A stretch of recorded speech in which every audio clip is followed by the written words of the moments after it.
F1000 created an open research publishing model that has transformed scientific and academic publishing. So on its 10th anniversary, I'm delighted to be joined by Managing Director Rebecca Lawrence, one of the founding team of course, to look back on the last 10 years.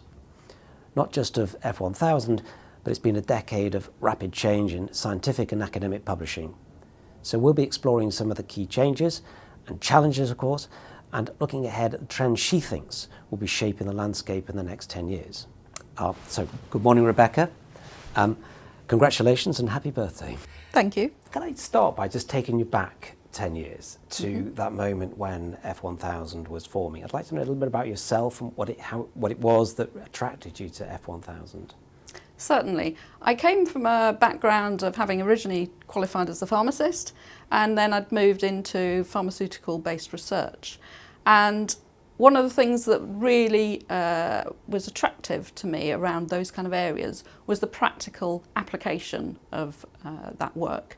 And this is what I think really drew me to the elements around F1000 research and the open research publishing, which is about thinking about the practical application and impact of all the research that the knowledge makers are doing, and how we actually make sure that it has maximum impact for society. So were the kind of frustrations of yours, if you like, when you looked at the research you were doing, what was it that F1000 offered you at the time, you think, that was so exciting? I think part of it was the opportunity to really rethink how the scholarly communication system worked, to speed it up so that the knowledge that's made has much more rapid impact on society, and also to really lift the lid and bring transparency on the whole process, on the peer review process, on the data that underpins the findings, so that there's real reproducibility and rigour around the content that's being published. So all that sounds great, but I know when you're starting off a business, an organisation, there are bumps in the road. Again, let's just go back just those years, those early years. What were the kind of main challenges, if you like, in getting F1000 properly up and running and establishing itself in the market? There were some interesting questions at the beginning because we very much wanted to be fully open, fully transparent. So, full open access, full open data, full open peer review. But these are all things that are really largely unknown at the time. And so there was a real question about whether to go full out with everything or whether to do it step by step. And we ended up deciding that actually it's quite hard to defend if you've only done part of it, and actually you really need to do the whole thing. And we found actually that the advisory board and the community that we'd set up behind the F1000 research platform really backed us on that in the early days, when we did have pushback, as you might imagine, from researchers saying, "What do you mean, sharing all of our data?" And actually they said, no, stick to your guns, explain why this is important for research, but also actually a real benefit for researchers themselves. And what we did discover is actually many researchers really did understand the benefits and the reasons for it, and then did share their data. Was there that moment where there was that big breakthrough? You thought, yes, it's going to work? I think the biggest turning point actually was the collaboration that we established with the Wellcome Trust. That was unknown in the community, the idea of a publisher partnering with a funder and providing a publishing platform for a funder wasn't done at that time. And actually it really showed buy-in from what I think are some of the most important members of the research community, the funders themselves, because they have real influence on what researchers do and how researchers behave and how they share their research. So I think that was probably one of our biggest turning points. And looking then at the whole landscape of those 10 years, if you like, and what have been those kind of critical trends you think that, if you look at F1000, got right? Lots happened in 10 years. What are those big kind of drivers, if you like, and has actually grown over the last 10 years? I mean, we've certainly seen a huge growth in open research, but certainly open data, we see now mandates starting to come through. There have been growing mandates about data management plans. Now we see the big NIH mandate around sharing of data. I think such a huge step forward, and I really hope many other countries follow suit.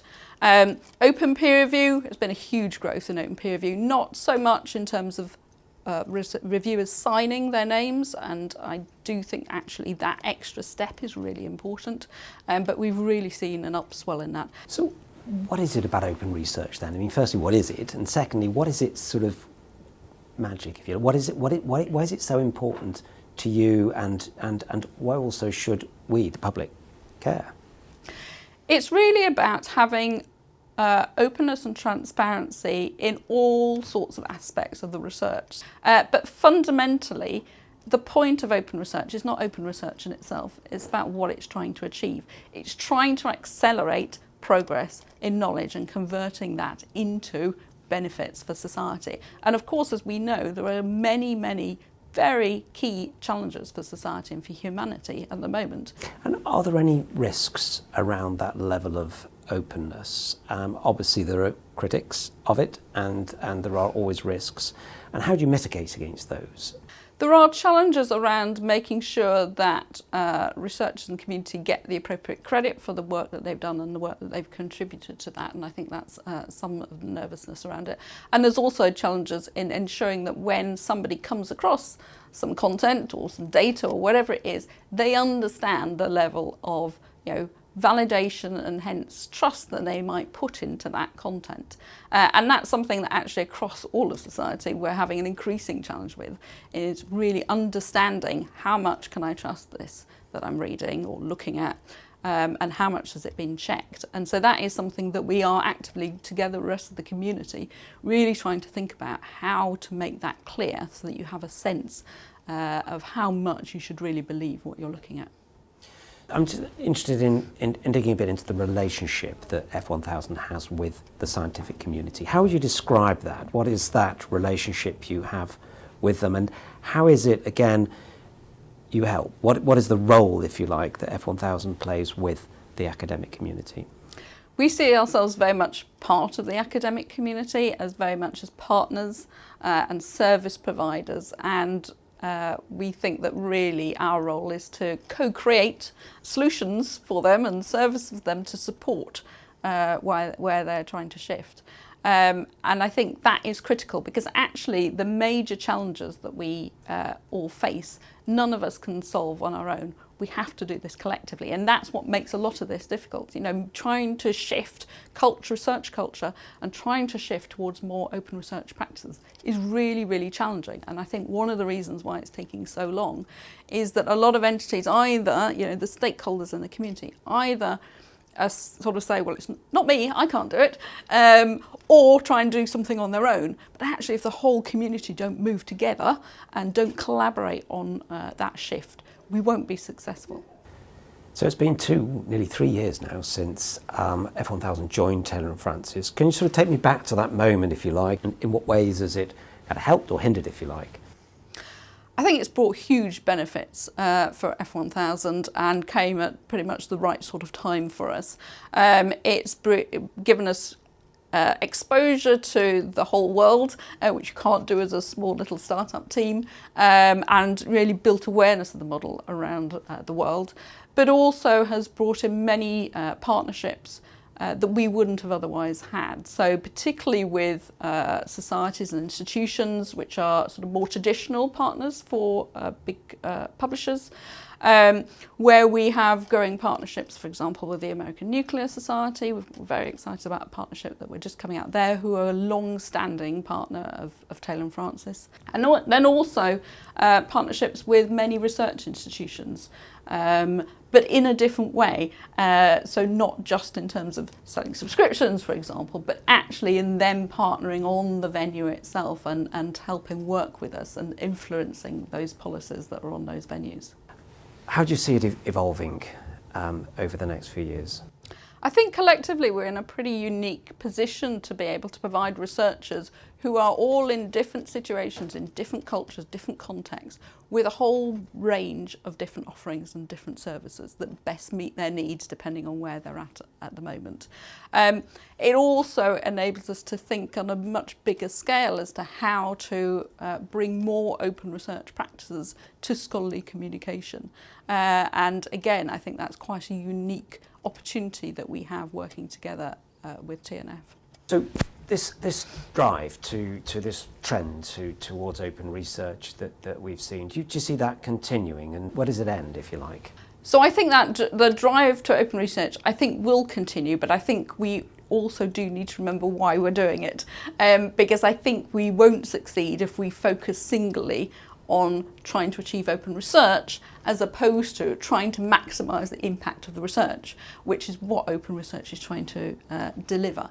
The broader goal is fundamental and critically important that we achieve, and that we really work together as a community to think about how we really ensure that we maximise the ability of researchers to spend time conducting their research, but at the same time getting their outputs as quickly as possible to those that need it. Obviously other researchers, but also other parts of the community, to policymakers, to commissioners, to the public more broadly. There's a whole raft of different communities that need access to that research and need it in a format that they can understand. And there's some sort of promising signs, if you like, in terms of, I'm thinking, funders, institutions and so on. And what are the big trends that we're going to really be experiencing over the next 10 years? There's a real shift, and I think it's really important, to move towards more interoperable systems. And part of that is about making it much easier for researchers to focus on what they are there to do, which is do the research, and not have to worry so much about all the administrative tasks that they have to do in terms of being able to share that research most effectively. I think there's also a real need to move towards much more efficient mechanisms to evaluate and validate that research, and think in a much more nuanced way about what we validate, how we validate those findings, so that it's manageable, but equally so that we have better understanding of the trust that we can place in the content that we're looking at. I also hope that we have really done a better job of solving how we make research more equitable, particularly the sharing research, and more equitable for the researchers in terms of and the services that the publishers provide, and a sort of better recognition and understanding of what that is, but equally makes it more sustainable for funders and for institutions who are also trying to balance a whole variety of things. And I think that's a real challenge that we've all got to tackle together, but really important if we want to move to a much more equitable situation. So look, I'm going to take you on another 10 years, if you don't mind. We're going to look back at this moment, and I'm going to ask you, what are the things that you would be most proud of having achieved, if you like? What's that really big challenge that preoccupies you, that you think if we could just get that right, that would be a real contribution? That would be, what's that thing you really want to have nailed, if you like, or have achieved? I think it's really the normalisation of researchers in sharing their outputs in a much broader range beyond simply the big narrative research article, being able to share what they've discovered quickly and efficiently, get it out there so others can build on it, and the normalisation of sharing the data that underpin it, of conducting peer review in a much more transparent way.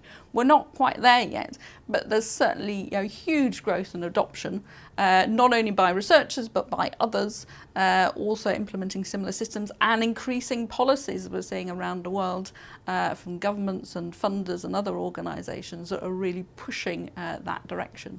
And also from having worked with such amazing partners. Obviously Wellcome were the first pivotal partner for us, but the Gates Foundation, the European Commission, many others who really are fantastic partners to really figure out where things are going and help develop those next solutions.